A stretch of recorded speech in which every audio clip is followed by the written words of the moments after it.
Good morning, guys. It's the 11th of January. First video of 2024. It's 8 o'clock in the morning-ish.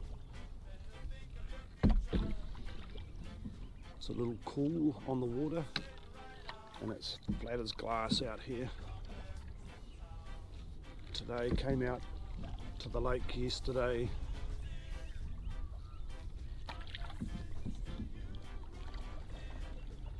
With a mate and his 2 kids, and this morning the task is to make podcast number 50, which is part 2 of the Ripley Medulla series.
Okay, if you watched the first podcast in this series about Ripley and the medulla, you will probably be roughly aware that the opening passages where he begins talking about the practical work deal largely with him describing what the prima materia is. He doesn't start off describing in detail what the crude matter is, but he spends a lot of time discussing in vague terms what the prima materia is. But for anybody who knows what he's talking about, it's very clear exactly what he's referring to. And in that discussion, he gradually introduces us to the language, the encrypted language that he uses to describe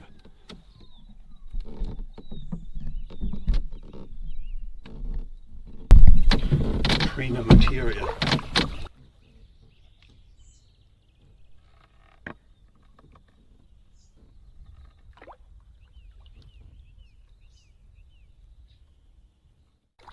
And then the next thing he does is go into some detail about the process of pyrolytic distillation, and he's very careful not to name names and talk specifically in detail and clearly about processes. But again, if you know what it is that he's referring to, it's quite obvious what he's talking about. And so those are the opening salvos of the medulla where the practical work description begins. He talks about the prima materia and he talks about pyrolytic distillation. And where we stopped in the last podcast is right at the beginning, right at the end of what he says about pyrolysis. And he doesn't start talking in any detail about the elements or the separation of the elements. So let's have a look at where we're up to.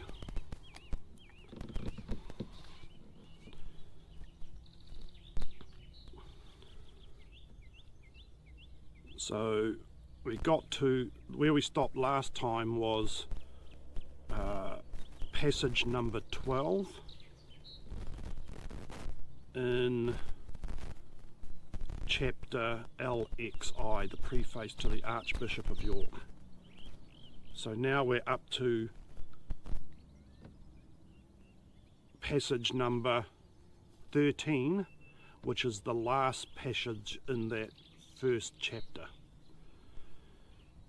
And passage 13 begins by saying, it is fancied by an experienced philosopher, in other words, an alchemical adept who has a lot of experience with pyrolytic distillation, that Mercury did speak and said, I am the father of enchantments, brother of the sun, sister of the moon.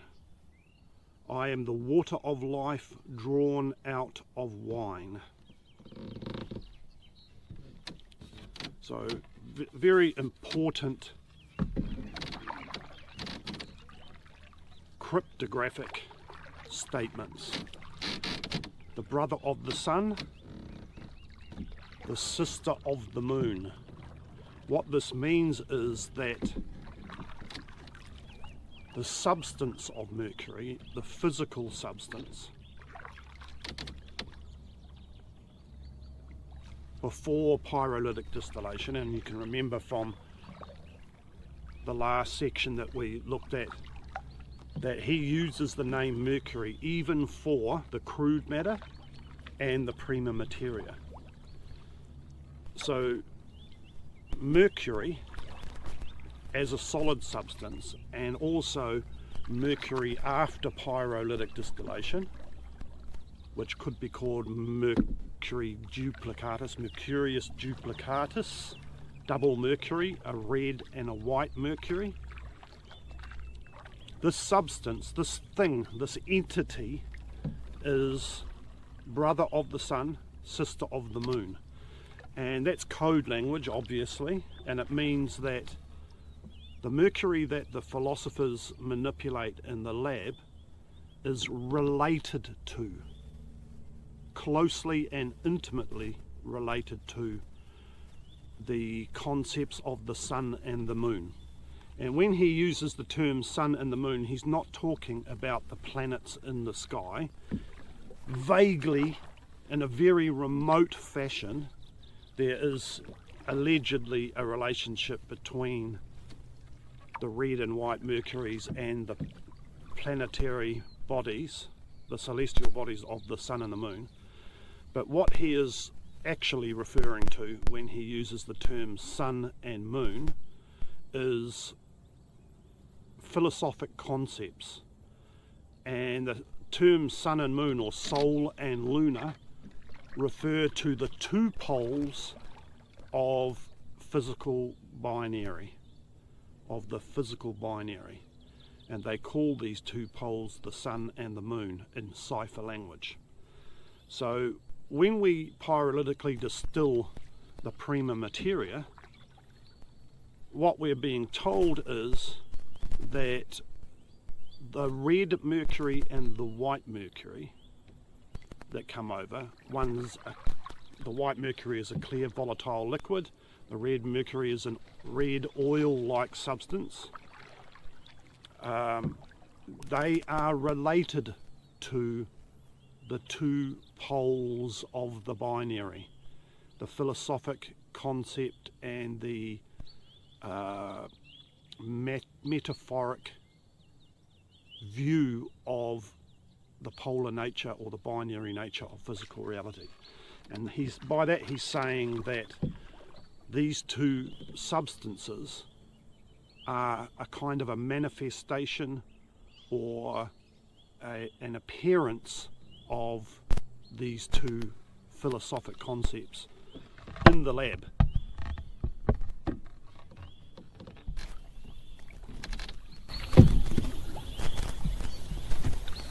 So they are like a brother and a sister to the universal principles or the universal poles of the physical world binary.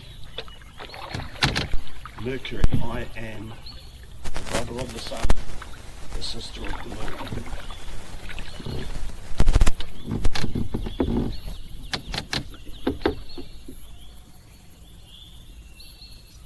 Next he says, I am the water of life drawn out of wine.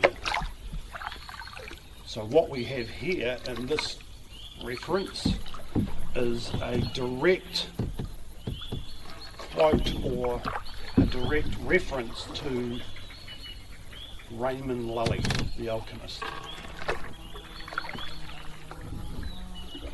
The term water of life, the code word or cipher word, the phrase water of life, aqua vitae, was, we believe, coined by Raymond Lully. And he talked about it as if he was referring to alcohol or ethanol. And that is why today various forms of ethanol are referred to as aqua vitae, or the water of life, and why we call it spirit of wine, because that is a mistaken reference. People took what Lully said literally and believed that he was talking about ethanol, when in actual fact he was talking about acetone, which is produced when we pyrolytically distill a metallic acetate, specifically lead acetate. I am the water of life. What he means by that is the substance that we get from pyrolytically distilling lead acetate, the prima materia, is the source of the water of life, or the elixir vitae. Once it's processed and worked on properly, what we end up with is the elixir vitae, and that elixir vitae had its origins in the prima materia, or the mercury of the philosophers.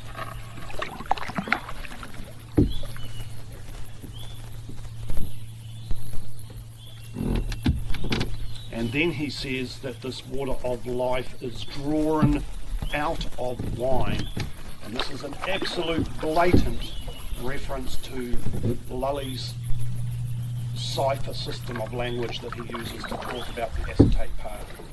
Because in the acetate part, in Lully's descriptions, he refers to the distillate of the prima materia as philosophic wine generally, and as red wine and white wine, which is the same as saying red mercury and white mercury. And Lully, we know without a doubt, was very interested in using the language of winemaking and viticulture as a code language or cipher system for discussing the acetate path.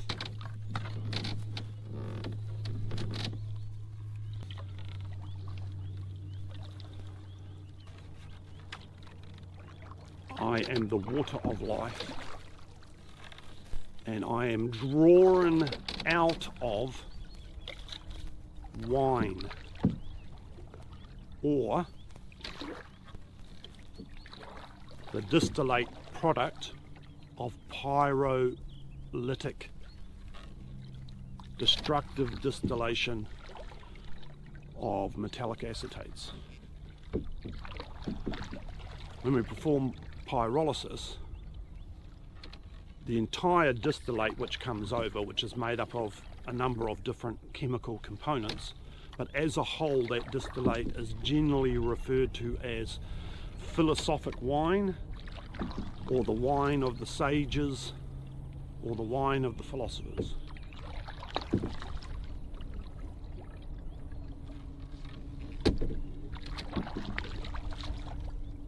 And we see a lot of reference to this concept in Johann Weidenfeld's book, The Secrets of the Adepts. There's a lot of detail for anybody who wants to look into that aspect of the cipher language more closely. That's pretty much the number one reference source for old school discussion of the winemaking and viticulture code language.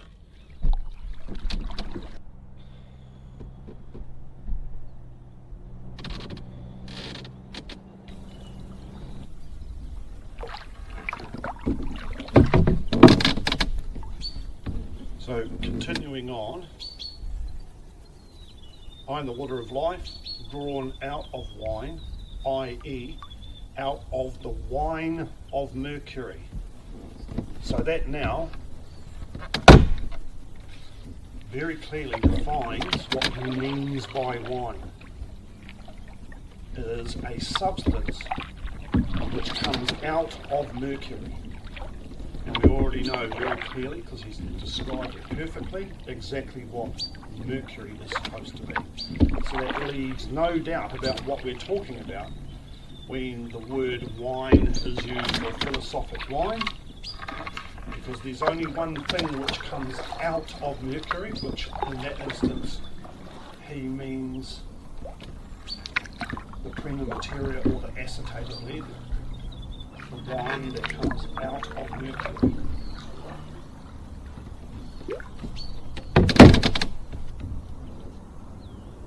I kill that white, I kill that which is alive, and I make alive that which is dead. So these are considered to be the magical properties of the wine of the sages, distillate of lead acetate, that it has the property that it can kill substances, in other words, remove their vital essence, which is one of the erroneous concepts that the old alchemists had about inanimate matter, that it actually had a life force or a vital essence, and that vital essence could not only be destroyed, but it could be reintroduced back to the substance and metaphorically raise that substance from the dead. And this is one of the concepts, of course, that the old Christian alchemists, particularly in the medieval era, were fascinated with about alchemy, that it was supposed to provide a very practical demonstration of how things could be killed and then resurrected again. And it should be completely obvious to anybody why that idea would be of extreme interest to Christian philosophers.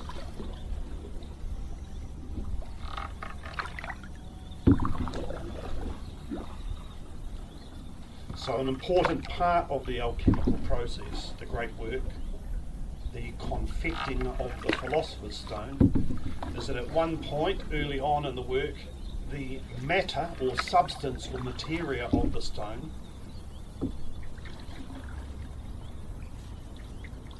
actually needs to die or be killed in a very special kind of a way.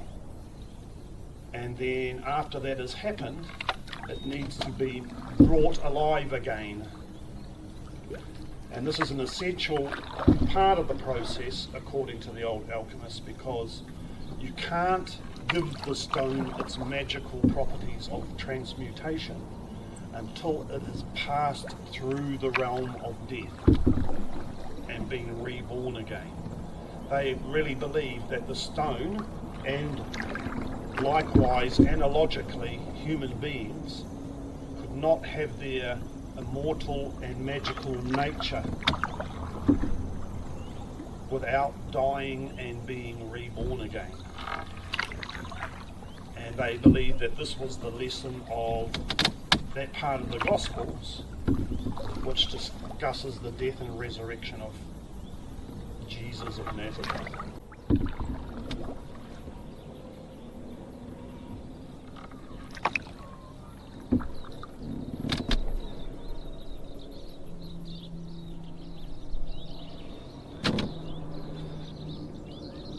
Next he says,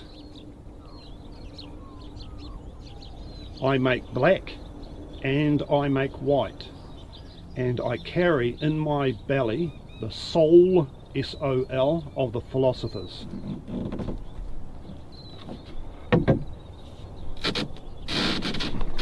So the statement about making black and making white is just another way of saying I kill things and I give life back to things, because the colours, black and white in alchemy, are symbolic representations of the negrido and albedo, the black and the white, and that means the death and the rebirth of things. And if we look at old alchemical literature, particularly paintings and engravings, but paintings particularly that have colour in them, a lot of the figures which represent substances and processes in the great work have different coloured clothing on, red clothing primarily, or white clothing, or purple clothing, or whatever. And we can figure out from the colours of the clothing of these people, usually kings and queens or something like that, we can figure out what part of the process and what forces in the process they represent, and therefore what stage of the great work they represent. So again he says, I make black, in other words I kill things, I make white. In other words, I give life back to those things. And I carry in my belly the soul, S-O-L, which means the son of the philosophers, S-U-N. And what the son of the philosophers is the universal fire. So if you go to, for example, if you go to the Golden Chain of Homer and get the simple version that's not complicated and confusing, which you'll find at Adam McLean's website, the Alchemy website, the Golden Chain of Homer, right at the very beginning, he talks about a concept in that book. The author of the Golden Chain talks about a concept called the universal fire. And if you pay very close attention, you will find a passage or two which states that the universal fire embeds itself in the chaos, at the heart or center of the chaos, the universal chaos or the most remote chaos. So this remote chaos is what in general philosophic code language we refer to as the prima materia, or Mercury, the Mercury of God or the Mercury of the philosophers, depending on which way you're looking at it.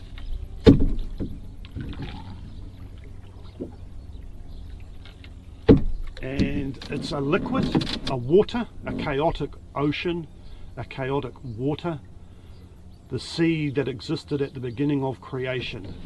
And inside that water, hidden in that water, at the heart of that water, is a fire, a fiery-like substance. And in actual fact, they're referring to an oil, a red oil, which is, we would say today, is dissolved in that liquid, in that water.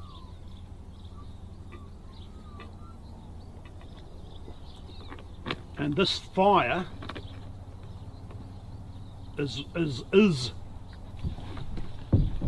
this fire is what the alchemists tell us they believe makes the water fluid.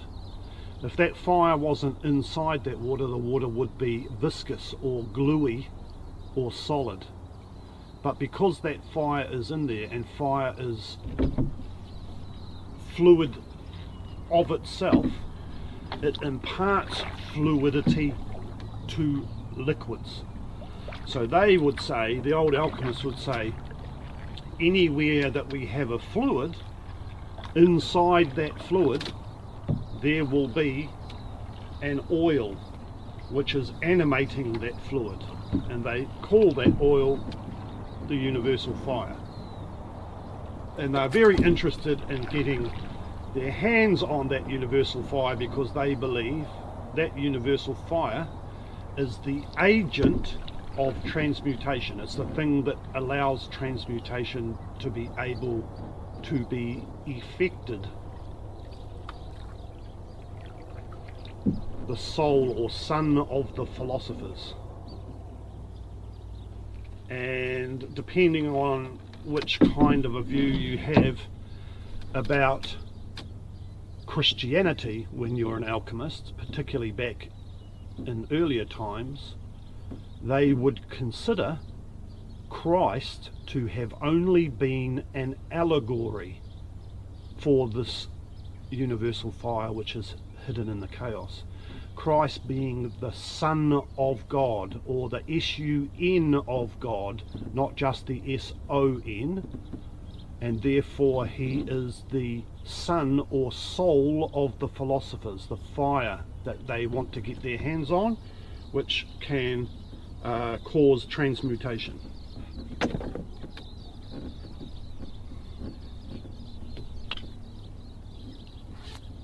And that tells us a lot about how the old alchemists viewed the concept of Christ and the original esoteric version of Christianity.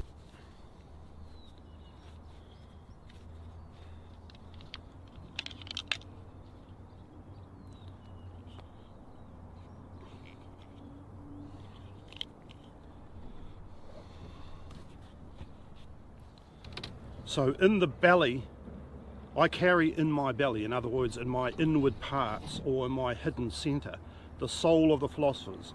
And therefore he that can join me after that I am dissolved and made pure and clean and silver like water, called lac Virginius. So that's a bit cryptic, and I think that particular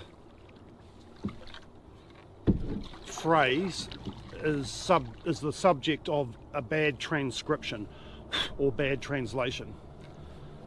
Basically he's saying that once pyrolysis has taken place and we collect the distillate, and we can separate the distillate into two things, a white fluid and a red oil.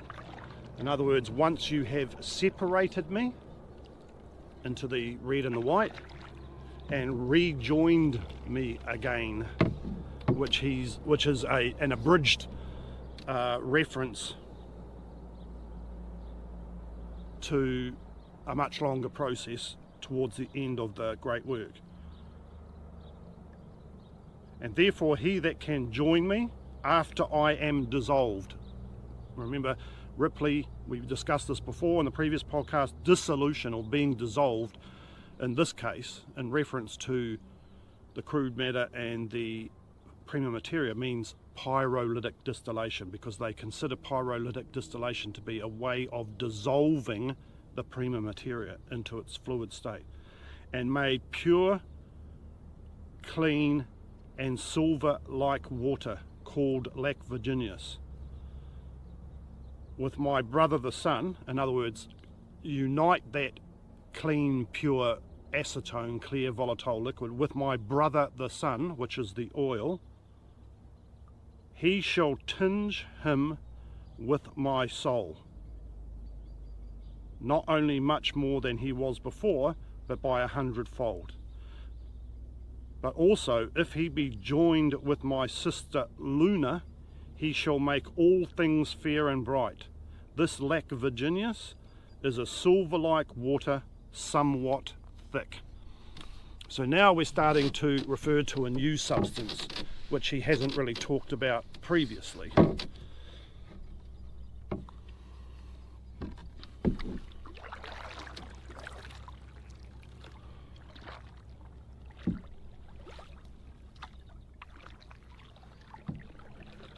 And that is the lac Virginius. Another one of the big secrets, because they don't really talk, the old philosophers don't really talk in any real detail about what the lac Virginius is or where you get it from. But here Ripley is telling us a little bit about what the lac Virginius is, and that helps us figure out how to come by it. So lac Virginius is Latin for milk of the virgin. So it's a milky like substance, and if anybody has been married or who has had a partner who has had a baby and is lactating, and you've had the opportunity to see a woman's natural milk as opposed to cow's milk or formula, that milk, when you see it in a jar, is not really white and thick like cow's milk, but it's slightly thinner and less white. It's almost kind of watery looking, depending at what state of lactation the woman is at, of course, and what she's been eating and things like that. But a woman's natural breast milk has been used as a metaphor for this substance in lab alchemy, because they look the same. They literally look the same. But the difference with the lac Virginius of the alchemists is that it is a slightly thick substance, as Ripley just told us there. near the end of that last passage of that chapter.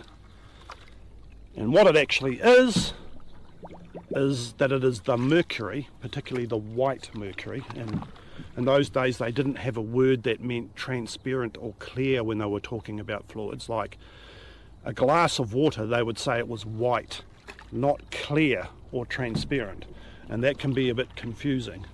But that's not always the case. When they talk about lac Virginius here, they actually mean a milky looking substance, a cloudy, slightly white substance. And what that is it's the acetone plus a bit of water that's come over in the pyrolysis mixed with a sublimated salt of lead. And that sublimated salt is very, very fine particles of salt. It's not like grains of table salt or sugar. It's very, very fine powder. And because of that, it dissolves in the acetone and water and makes them look like a homogeneous substance, a lot like milk. And so they call that substance lac Virginius.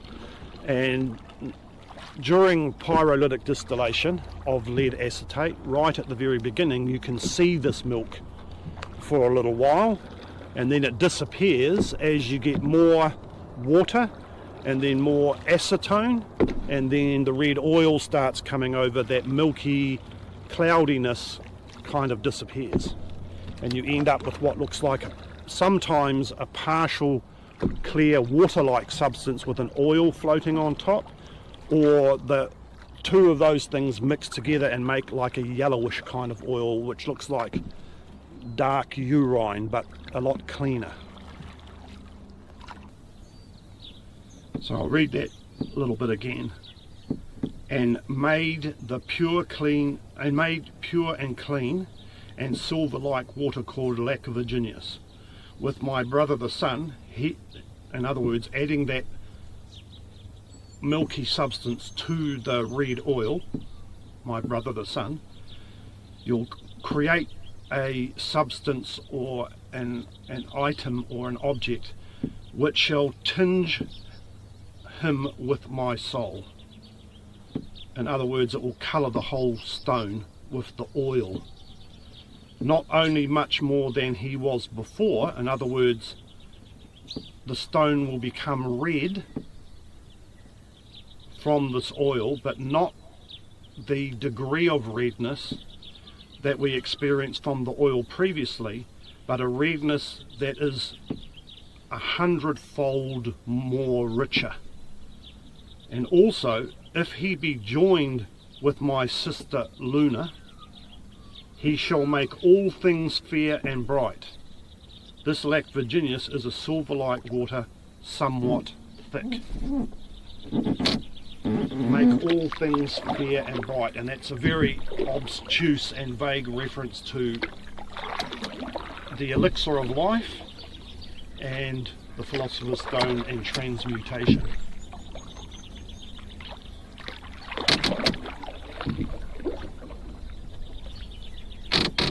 Okay, so that roughly brings us to the end of that particular chapter, the first chapter that we're looking at. And so now I'm going to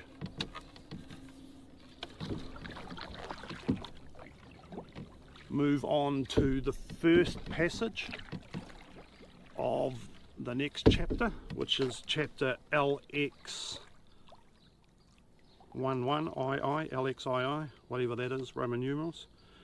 A farther discourse of the philosopher's mercury. So now, after introducing us to concepts related to the philosopher's mercury, so that we can get some idea about the language that Ripley uses and the ideas associated with that language, that cipher language, he's now going to elaborate on concepts about the philosopher's mercury. So we're just going to look at the first passage of the second chapter before I wrap it up today.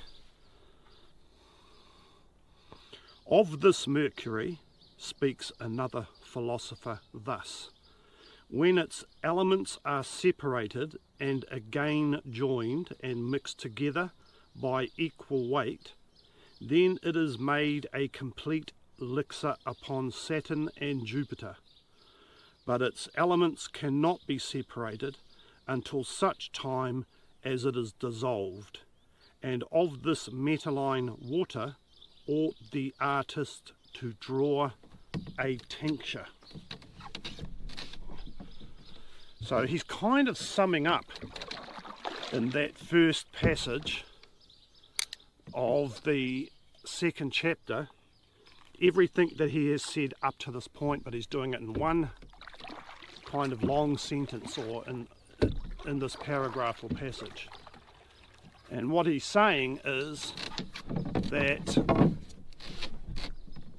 the first concept he's introducing us to is that the elements, the alchemical elements, the four elements, are separated out of the distillate from pyrolysis.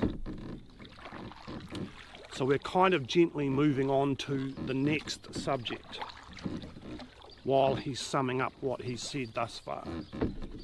And the next subject is that when we decompose a metallic acetate, particularly a lead acetate, through pyrolytic or destructive distillation, and we collect the distillate in our receiver, which Ripley and Raymond Lully refer to as the wine of the alchemists, or the wine of the philosophers, the double mercury. When we have this distillate, it contains four elements. In other words, and the word element means basic principle or basic component or ground bed component, an element. And the alchemists used this term in the same way that modern chemistry use it. When they talk about the elements on the periodic table, they're talking about the basic building blocks of the chemical nature of our physical reality. And when the alchemists talk about the four elements of alchemy, earth, air, fire and water, they're using the term element in the same way, but not about the same thing. Alchemists consider the four elements to be the ground bed of physical reality, and after a fashion of non-physical reality as well. So what they tell us is that these four elements come out of, oh, there's a trout. They're trying to eat the dragonflies. It's down there somewhere.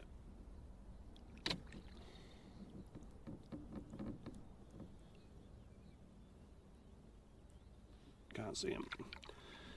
That we begin with chaos, which is before physical reality in the grand scheme of things, and then four elements are drawn out of this chaos, and those four elements are the first building blocks of physical reality. That's what Hermetic science teaches us. When you see mentions of the four elements in alchemy, in magic, and the four elements discussed in things like astrology, in tarot, in divination, all of these concepts originate with the four elements of alchemy. In magic, astrology, divination, tarot, ritual, the idea of the four elements are basically concepts, non-physical concepts. But in alchemy, they are very physical things. You can separate them, take them separately, smell them, taste them, touch them, and they are the physical proof that the concept of the elements exists. And then these other sciences, esoteric sciences like tarot, astrology, magic, divination, are built upon what the alchemists learned about the four elements. Anyway, back to what Ripley says in that first passage in the second chapter. He tells us that the four elements come out of our mercury. That is the product of pyrolytic distillation. What Ripley calls in his bosom book the attractive water, or the blessed water, and which some alchemists call the celestial water. And by that they mean it's the thing that fills all space, from which everything comes from, all the planets, the stars, the moons, asteroids and all that come out of the celestial water, the original chaos that comes before all things, and from which the four elements are drawn. So now we know what the mercury is. He's made it very clear, and now he's telling us that the four elements are drawn out of this mercury. So that's the next concept that we need to understand in the acetate path of alchemy, that once we have this blessed water, or this wine of the sages, or wine of the philosophers, which seems to be made of two things, a red oil and a clear liquid, is actually made of four things: water, a clear volatile fluid that is flammable often, an oil, and a salt. And these four things are known as the four elements, or the four beginning substances, or the four building blocks of reality. And the alchemists believed that because every time they dry distilled something, or almost every time, not every time, but almost everything that they put into their distillation trains and dry distilled, it decomposed and produced a distillate which was made up of these four substances. And so because everything that they dry distilled or destructively distilled produced a distillation product that could then be broken down into four basic substances, they said, hey, all things are composed of these four substances, these four elemental substances, and therefore they must be the root of all matter. So that is the next stage in the philosophic work, in the great work, is to divide that blessed water, or the distillate, into the four elements. The next thing he says about these four elements is that after they have been separated, they need to be joined together again. Of course, we know that in between the separation and the rejoining, or the cohabation, those elements need to be purified as well. They need to have all impure stuff removed from them, and then they be joined back together. They will form a perfect elixir, in other words a medicine, a perfect medicine for all things, that when you apply this united substance to imperfect things, it will perfect them, because it has become perfected itself. Another way of saying that is that the universal fire, which is in all these substances that we are manipulating, according to the alchemists, this universal fire is perfect from the beginning and can't be corrupted, and it's hidden inside of all matter and governs all matter. When we perform pyrolysis, separate the four elements and purify them, the power of that inner fire is released or spread through the substances that we have been manipulating in a magnified fashion.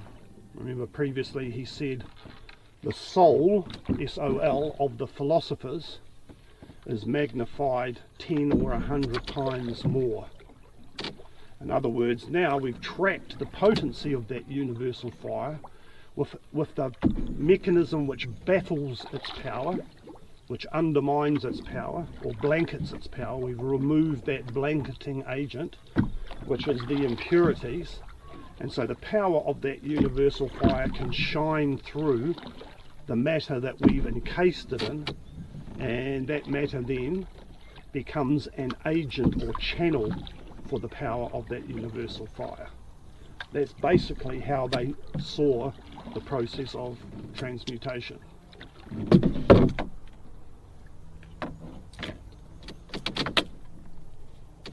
So by reuniting the four elements in equal weight is then made a complete elixir. But its elements cannot be separated until such a time as it is dissolved. And of this metalline water ought the artist to draw the tincture.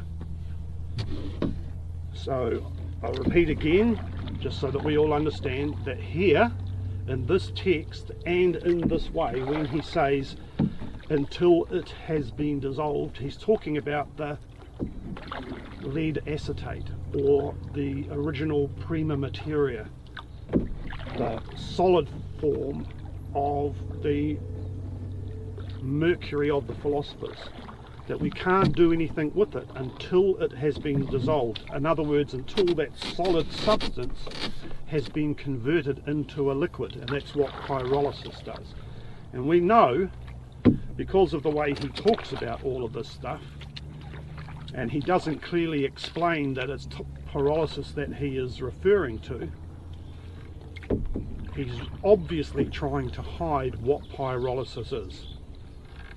So at the time when he was writing, the state of chemistry, or alchemy, pyrolysis was probably a very little known process, and they were trying to keep it secret. Of course, today it is a very well-known process and we know all about it. Oh, there's a big trout in the water, swimming right alongside the boat.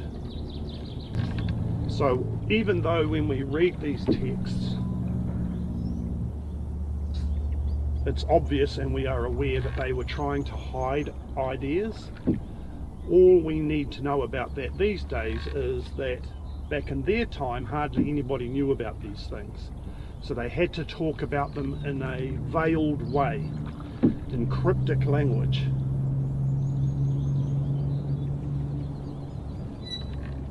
But today, we know what it is that they were talking about. And once we know that, and understand what they're referring to, then it makes these texts a lot easier to decipher.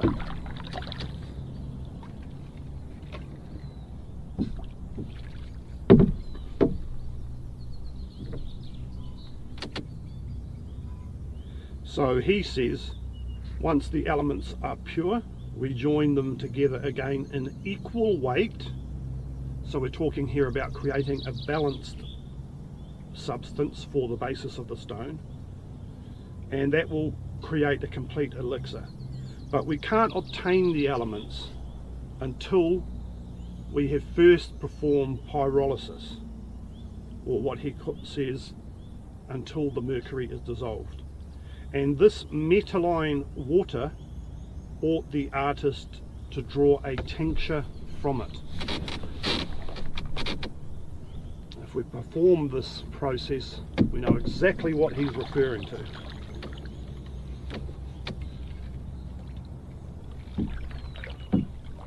We can't do anything until the prima materia is dissolved, until it becomes a water, a liquid. And that's the blessed water, the celestial water, the double mercury of the sages. And once we have that water, which he calls a metalline water, in other words, it's a water that he believed came out of the metal, out of the chaos of the metal, the prima materia of the metal.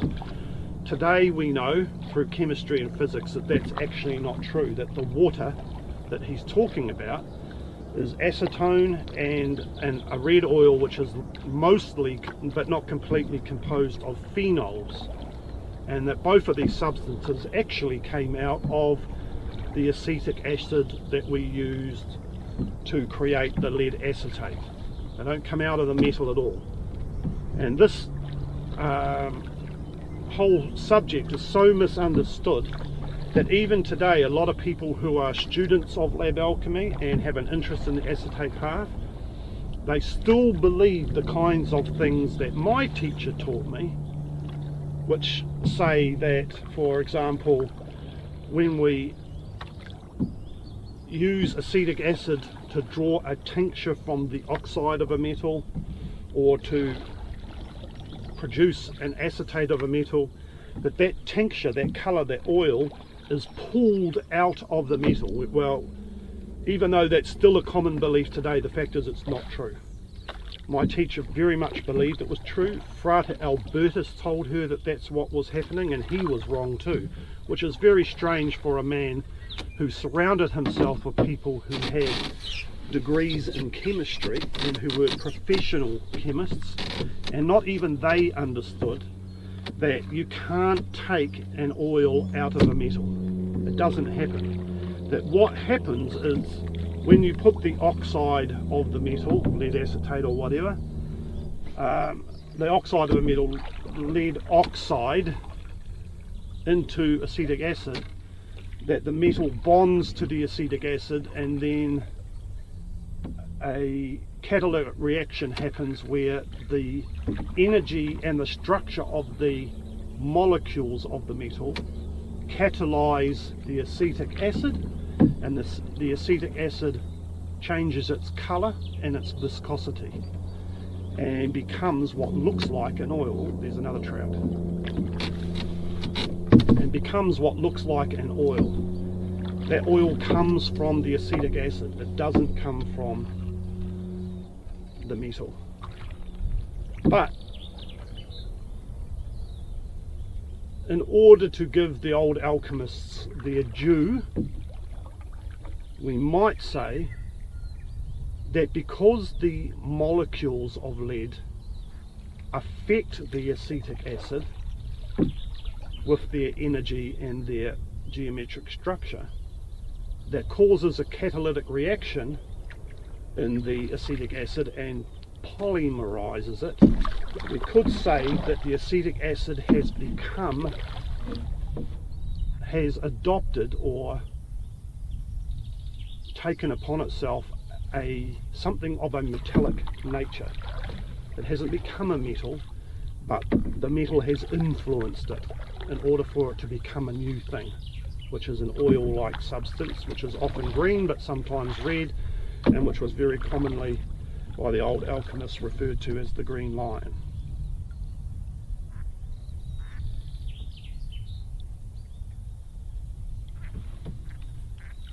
Another big trout down there. That guy was longer than my forearm. It's about 1.5 feet long, basking in the sun in the shallows there amongst the weed.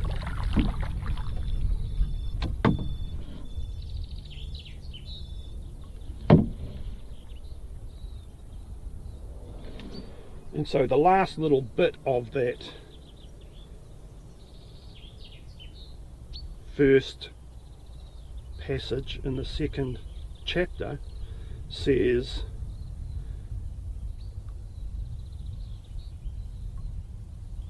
out of this metalline water, which is the blessed water, the distillate from pyrolysis, the double mercury, ought the artist to draw a tincture.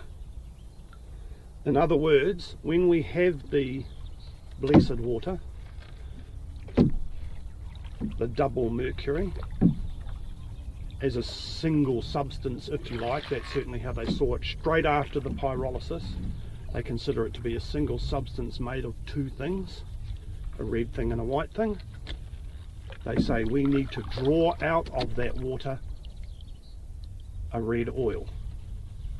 In other words, the first step in separating the elements is to first of all divide the red oil from the white or clear or transparent volatile liquid.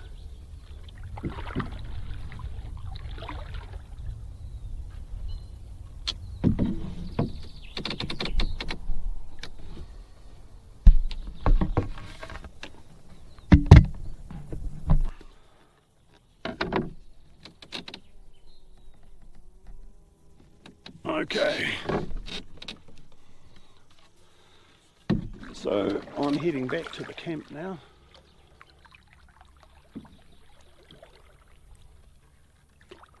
And it's 10:15. It's morning tea time. I think we've discussed enough for this podcast. Anybody who's actually had a look at the medulla and how long it is going to realise that at this rate it's going to take us a while, but it's important to really pull apart every sentence and phrase in this text and explain them exactly, so there can be no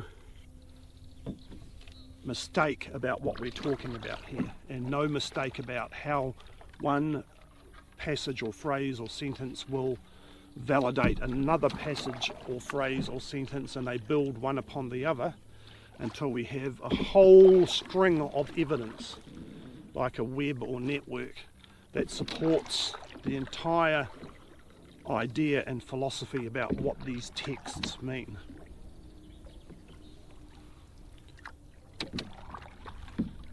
If you're interested in this series and find it worthwhile watching, or if you're just curious about this kind of information, and which either way you've watched right to the end of this episode, thanks very much, and I will see you hopefully in the next episode, which shouldn't be too far away because we're in summer here now. The lake is open again, Christmas is over with, so even though there's still a few people camping at the lake, in another week or so there'll be hardly anybody, and that means it's good for me to come out here because I can video and not be disturbed by kids running around and yelling or whatever.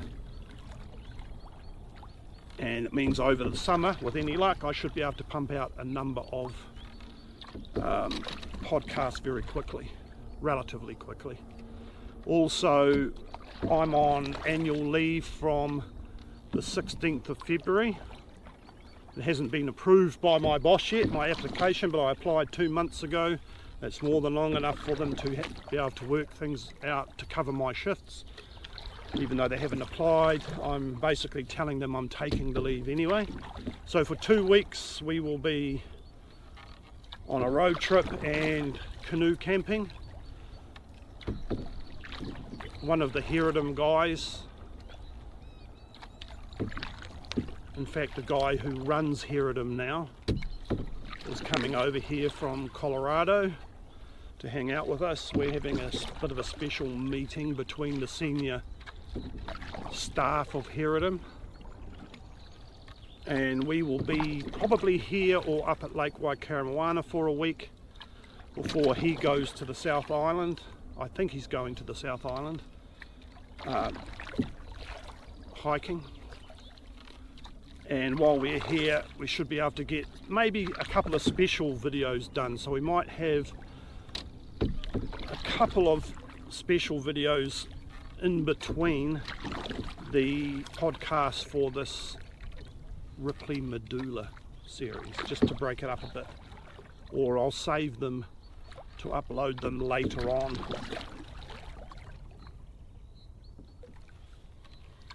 So thanks again.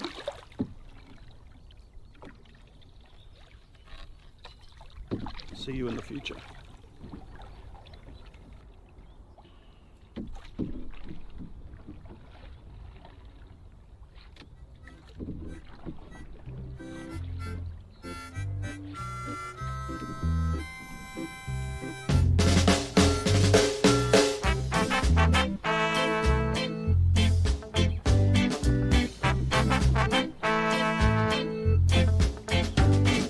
Stop your